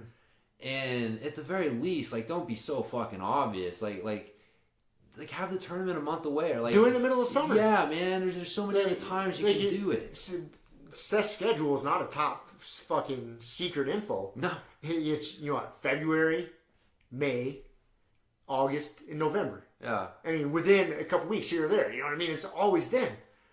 Do them other IBJJF come in like fucking July or something? June. Yeah. It's just a little come in with their stupid fucking rules. I know. That's the thing, man. When I look at it, it is frustrating. So, okay, I got to pay $40 for a membership fee. You guys are charging me $100 to enter, and that's if I enter like super ahead of time. And that's gi. You're doing gi and no gi. So okay, Saturday, Sunday. Right. So if you enter both, and you're I think they cut you a deal, but it's still expensive as shit. Yeah, it's still expensive as shit. And then and then I got to worry about reaping, whether I can do knee bars. Is your rash guard the correct color? Right. Do you have enough percentage of purple on your rash guard to step on the mat? Is my belt a little raggedy? Yeah. Is it long enough? Yes. Oh, it's frayed a little bit because I train a lot. Right. Nope, can't compete with that. Dude, that's the thing with me. I'm like, I don't want to. Like, this is my fucking belt, man. Well, that's how stupid. So at the last, I remember this scenario at the last IBJJF Denver. Our buddy George from Montrose. Yeah. He was doing the gi inspection, and his belt was a touch too long. And he was, like, oh, fuck, I need another belt. I was like, come here. And I showed him how to do a different knot to take up more slack. We just tied it differently. He went to the gi inspection line just fine. Right. Yeah. If you know how to tie it right, yes. What the fuck? That's all I get. Really? Yeah. Really? We just had to tie a different knot in it, and then now he passes the inspection. How does that affect fucking anything? Sorry. Yeah. I get a little fired up. No, I know. It's a funny thing. It is. It's just like the tournaments themselves aren't. I mean, they're reasonably well ran. Yeah, they're well ran. You definitely got you know about when you're going to compete and stuff, so that's nice. So I mean, again, it's not all, but it's the totality of it. Correct. It's like, wait a minute, I paid how much for this? Right. And I got to pay a membership fee. And wait a minute, our buddy just got DQ'd for what fucking reason? Like that's also there. I remember like the couple Masters Worlds ago when like Shea got disqualified. He went to single leg X and got his foot a little too far across the hip and disqualified. Done. And it's like, oh, how about when Rolly got DQ'd? Yeah. And everyone's like, what fucking obscure ass rule did he get fucking DQ'd on? Oh, you can't I still can't even repeat it. It's like I kind of understood what he did, but he basically attacked the wrong leg. Wrong leg. Yeah. Fell the way he fell to the side. He should have attacked the other leg versus the other leg. Yeah. So stupid. Yeah, it was a ridiculous at rule. One of the highest levels. Highest levels, man. And yeah, so that's where it's the totality of it, and it's like where it's like, fuck, man. Yeah, what are we doing here? Why do we continue to support this? But that's I don't know, man. That's the tough thing. People still. It's important, man. You win the fucking to the big name guys. It's important. So for whatever reason, yep, that'd be the first fix. If I run this jiu-jitsu universe, that'd be the first fix. Is just share this information with everybody. Let them know that it's bullocks. Just strip the importance away from IBJJF. Right? Yeah. Change the culture. Yeah. If you want to compete, then you need to look at what is your best opportunity for competing. And if that's IBJJF, then great. That's great. But if it's not, then don't pass up good opportunities to compete because you're doing IBJJFs just because everybody says that you're supposed to. Correct. I think that's kind of the... But I would also fix, because there are some fucking shitty tournaments out there that are disorganized, Oh, yeah. Dirty and nasty. Like, I've been to some shit shows that have taken forever, dude. Yeah. It's a lot better nowadays. There's not as many shit shows around, but there is. There's still people that run fucking tournaments that should not be running fucking tournaments. I remember me and Kelly went to a fucking Nagas. That notorious was for being ridiculous. And you got started late in the game. Dude, I went to a Naga back in like 2000. It must have been 4 or 5 in Chicago. That was just this thing was horrendous and how disorganized it was. Like, I didn't have my first match until like 8 o'clock at night. We get there at fucking 8 or 9 o'clock in the morning.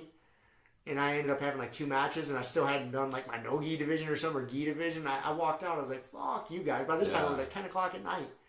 And dude, Nagas are notorious for being fucking shit shows. And I don't know why. They've been in the game forever. Yeah. But still to this day I hear nightmares. You guys you're talking about it. Yeah, it was a few years ago. I mean, apparently, this is when I don't know if they've changed. They sent out an email saying they've changed an electronic system, but this is back when they were using a fucking card.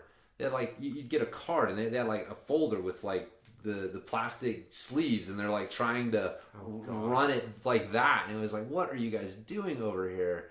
And yeah, it took forever. And God, dude, that was such a shit show. That was funny. There weren't enough girls in her division. That's right. So they didn't tell her she'd enter the Masters division, and they didn't tell her that she had the option to just enter the regular blue belt open division. They came to her and they said, hey, there's no one in your division. Would you mind? They basically wanted to create a bracket. They had 2 other girls that also had nobody else in their division.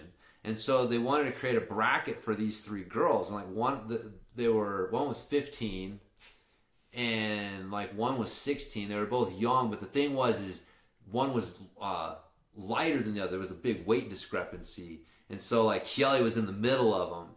And so they wanted to like throw them all together into this weird little bracket. And like I said, at no point did they tell her like, oh, you can just enter the open.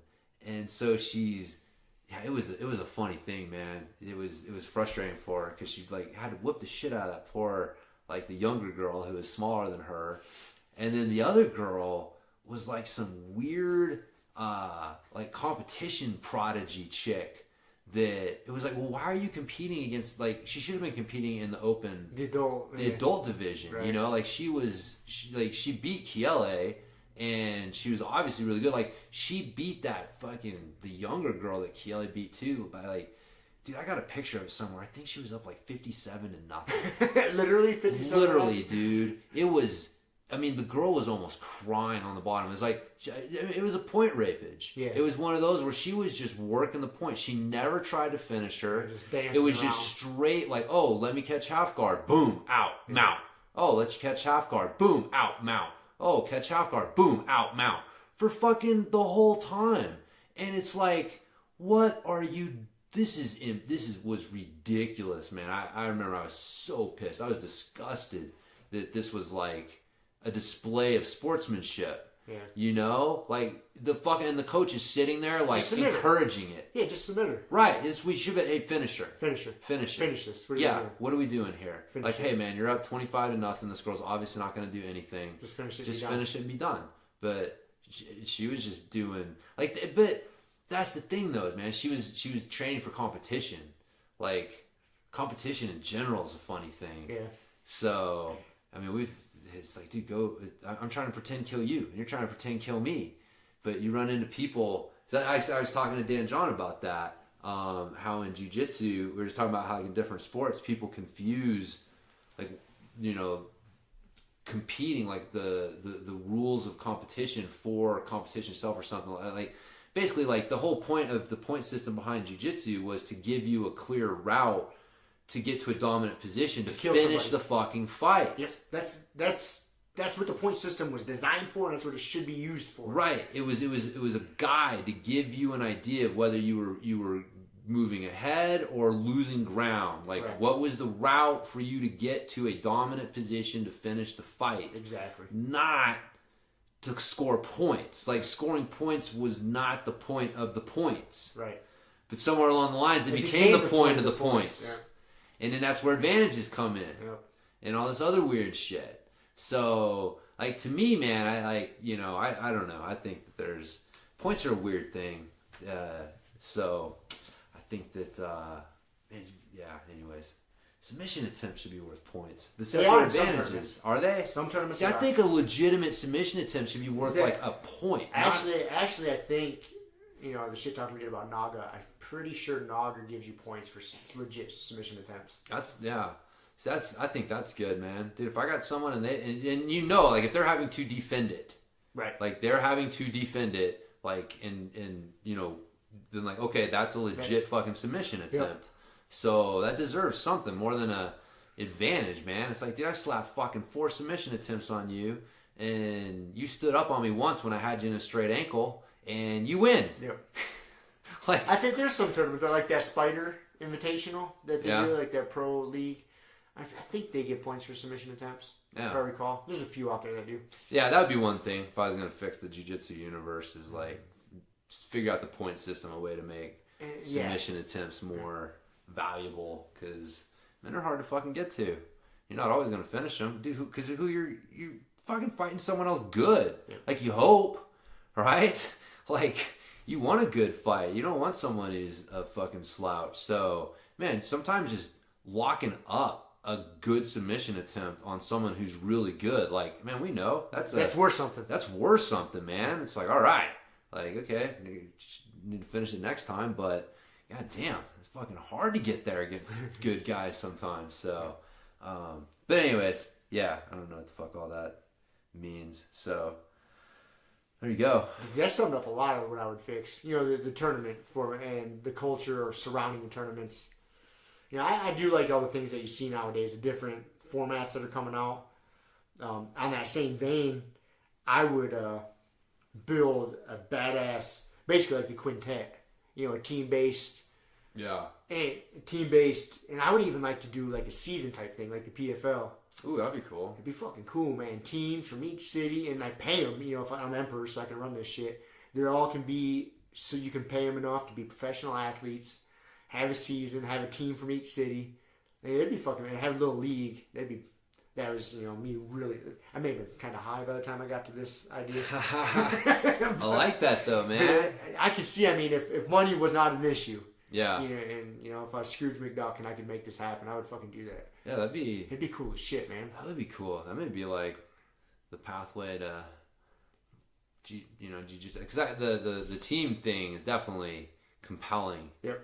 It's in some ways, it's definitely more compelling than just like individual matches. And then you put that with the other compelling thing, a season. Right. And you get a city, so people are like rooting for their tribe. Yep. Dude, I'm with you, man.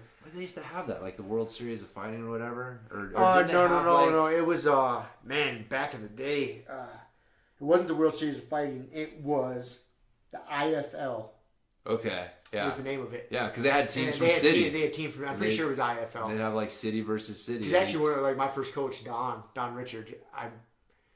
believe he got on. I think it was. I don't know if it was like the Michigan team. He got on the team. Like they had tryouts. He made the team, and then like the IFL. Like I think they had one fight night. To warn his team versus the other team, and then that was about when the IFL went under. Yeah, I'm pretty sure it was IFL. I can see the logo in my head, man, but I can't. I think so. But they just kind of went under. I totally remember that though. That ran out of money. It's a little ahead of their time.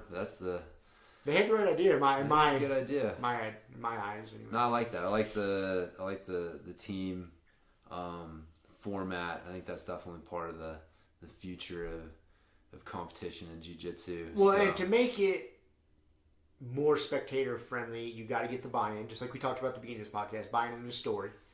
And that's why the season's a cool thing. So then having a team is a cool, that gets people bought in. Yeah. You build the story. And within it, you don't have to have them shit talking and hating each other to sell the pay-per-view. You build the story with the league and with the team, and so on and so forth. Yeah, so, I don't think jiu-jitsu will ever get like mainstream popular. Nah, it won't. It's just too cerebral. It's like, why doesn't he just hit him? It's like, well, because they agreed not to. They agreed not to hit each other at the beginning. That's how this works. So, they made a gentleman's agreement. That's right, man. That's right. But no, I think that that's good. But that's about it, man. I had the other thing I would change. Is really just the overall culture of jiu-jitsu and getting more importance placed on physical health and the strength and conditioning side of it. Because still to this day, there's a lot of fucking jiu-jitsu guys out there that don't give a shit about that. They don't see the importance of it. I don't know why. It's always been in the jiu-jitsu culture since I've been. I mean, there's always, I don't want to call them outliers, but guys like us that see the importance of it. There's definitely a lot of us out there, but there's more that don't. Like, their only training is jiu-jitsu. And I just think from a longevity standpoint and overall health standpoint, I don't think it's good. Yeah, no. And I feel like a little bit of a hypocrite saying that as I'm sitting here recovering from fucking knee surgery number 2. I can't attribute to these knee injuries to whether I didn't prepare myself enough or fucking shit genetics. I don't have a good reason as to why they happen. So, like I said, I feel a little hypocritical. But in my eyes, placing more importance on that would keep people healthier longer. Yeah, I agree. I mean, it's funny. I've told you this before. Like coming from like the mountain biking world, I feel like the jiu-jitsu world is all about strength and conditioning. I mean, it's definitely way more baked into the culture than it is a lot of. But it's still not baked in a lot. Yeah, it's not the norm. It's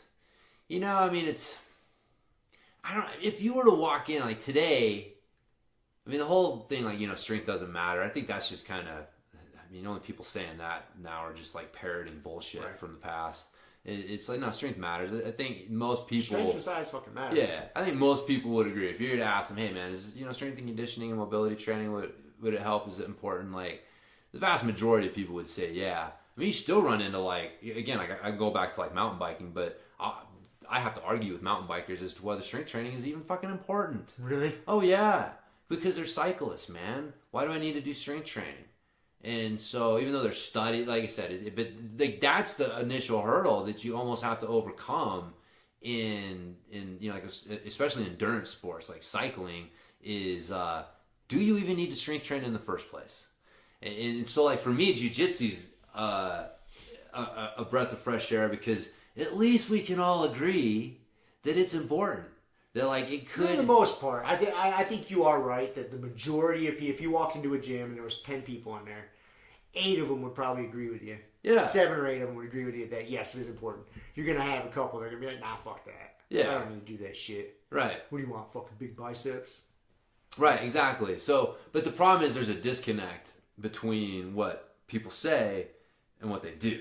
True. And so I think that's kind of more what you're, getting to is like, for me, I like the culture is more a matter of, well, if you guys know it's important, then fucking do it. Then why aren't you doing it? Why aren't you doing it? Right. Like don't sing it, bring it. Right. So it's more. Don't sing it, bring it. Who's it? Scott Hall used to say that shit all the time. I have no idea. Scott Hall and Kevin Nash. That's fucking hilarious. Fucking NWO. Anyways. Don't sing it, bring it, buddy. Oh man. But yeah, so I think that's the kind of more. If I was to say that there was something frustrating about it, that would be it. Yeah. Which is like how many people I talk to who are like, oh yeah, man, I'd love to do some strength training, mobility training. I know it would help. Oh, I got this thing bothering me that I know that would help. And then it's like, talk to him next week. Oh man, I'd love to do that. And it's like, why aren't you doing it? And so it's that's the frustrating thing is I wish the culture was definitely stronger in that, because there's definitely more people who don't than do. And so but I think, man, really, I feel like it's moving in a good direction. Yeah, I think it is moving in a good direction. Yeah. I think you're always going to be fighting that. I think it is, the problem that we have the curse of knowledge. Like, we know how good this shit is. And so we look around and we look at everyone and we're like, why aren't you doing this shit? So, like, we're always going to be frustrated that there's not more people doing this shit, because, like, why wouldn't you do it? But that's why we do what we do, because if we weren't frustrated, we wouldn't try to spread the word and help people out with some advice and our free Grumpy Guy class and all that other shit. So we're trying to do our part. Spread the good word. That's right, man. That's right. So, no, I think that's a good one. Cool. So that's about all I got, man. Yeah. It's so funny, man. I thought we were just bagging on the IBJJF today. I didn't know we were doing the Jiu-Jitsu universe. Oh, really? But no. I thought didn't we come to that conclusion when we hung up the phone? I obviously concluded something different. That is so funny that, like, you called me with one idea and I had another, and we got off the phone and you had my idea and I had yours and ran with it. So that was pretty funny. I think we fall in. What's the game you always play? What did Rob hear versus what was said versus what did Rob hear? I think that's right. Yeah. It tends to happen a lot in my life. No, that's all right. I think that's kind of what happened. Yeah. No, man, that's fine. I mean, I'm just, quick fucking. Really, I can't. I think we're both in agreement, man. There's a lot that's great with jiu-jitsu. There's a lot of sports out there. We're just kind of whining and bitching. There's a lot of great things. Yeah. And the IBJJF has done a lot of great for the sport. Yeah. You can't discount that. Yeah. But there's just a lot of shit. We almost have to come across like, because there's just some people who are so into it that you almost have to come across like really fucking opposite to get them to listen. To get people to listen. Yeah. It's like, oh wow, there may be another way of looking at it. Make them think a little bit. Because I'll be at Masters Worlds probably. I mean, I'm still gonna fucking. You plan on competing? Yeah. I probably won't be going this year. Obviously, I mean, I won't even be live rolling by then. Yeah. And I'll just be getting back to work in fucking July. So to turn around and take a week off in August. Yeah. I don't see myself heading to Vegas this year for that. Yeah. Maybe. We'll see. Things may change. It's understandable. But it's always a fun week. Weekend. But anyways, my point is I am a hypocritical shit talker. Oh, yeah. So I will be, not like I don't ever. But not necessarily, because we did place the caveat on like the big tournaments. Like, man, like if you want to show up and have some really good tough matches, yeah, man, like you go to the big ones. Like for us, Masters Worlds, like that's a big fucking tournament. Yeah. Very rarely do old fucks like us get to go to a tournament and there's 10 people in your division or whatever it is, you know what I mean? It's even more. Dude, if I was like IBJJ, if I do something like, maybe you don't need a membership to enter the opens, right? Like if you want to enter the big ones, you got to get the membership fee or whatever. But it's like, dude, you can't tell me that they wouldn't attract way more people to the Denver Open if you didn't have to be an IBJJF member to compete. Because before it was just brown and black belts. Right. And then I think they moved it down to purple. Right, yep. And now it's everyone. Now it's everybody. And it was a very short period of time between where they made purple belts do it, and then they made white belts. Oh, very short. Yeah. You know what they did? They tested the waters is what they did. Yeah, it's been brown and black forever. For as long as I can remember. Yeah. Anyways. They tested the waters. Yeah. And once they realized, like, people are still going to come. Oh, let's get some more money. Yeah, now we're going to just make it all of them. Yep, that's exactly what they did. Fuckers. I know. Yeah, that's... Who is like the fucking president of the IBJJF? Who is the I don't know. Head of this cabal? That's another reason I like Fight to Win, because we know it's fucking Seth. You see the motherfucker out there competing the fuck out of everyone. Yeah. He's out there competing at his own tournament. He's fielding complaints from one person and checking scoring on another. And, wait a minute, I got a match over here. Dude, I've seen him do this so many times. Like, he'll be just getting done with a match, all fucking sweaty and out of breath, and he's dealing with some pissed off competitor. Be like, what? Yeah. But no, man. Yeah, you know where to find Seth. Yeah, look for You're not wondering. Yeah, I don't know who's in charge, but like any big political organization, like that's the thing, man. How much of your membership fees is going to just pay for bullshit. Yep. So. Anyways, no, it's but competing's good, and if that's what you got, man, then go to it. But if you got other options, then go to those as well. And the other options. And choose the best option for you. Yes. So understand why you're competing. Yes. And then that'll help you make the proper decision. If everybody just worried about themselves, everybody would get better. Yep. So let's end it right there. See y'all later. Thank you for listening to the Grumpy Guy BJJ Podcast. Thank you all for listening. You can find us on Podbean, Apple Podcasts, Spotify, and wherever else you listen to podcasts. Please make sure to subscribe and leave us a review. It really does help and will allow us to keep putting out episodes. If you have any questions, comments, or ideas, hit us up at grumpyguybjj@gmail.com.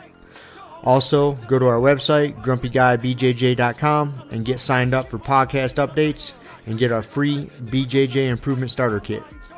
That's it for now, so get on the mat, train hard, and talk to you all next week. With a permanent rep, a hermit now, boom. Doggy school, foggy, cool, got a froggy, outside Molly dude. Melvin, Colin, Daisy Duke, hanging by the lace of their shoes. No trace of the tools, shaped in your face, fuck the rules. Snooze, you lose. One eye always open, in times two, no clue, but soon a brief monsoon might give you a view to choose. Stay tuned, include, won't conclude. To the end is near, beware there's consequences for what you do. To meaning demon, a devil of many levels, I keep on feeding. For several of them rebels, me, myself, and I. Me, myself, and I.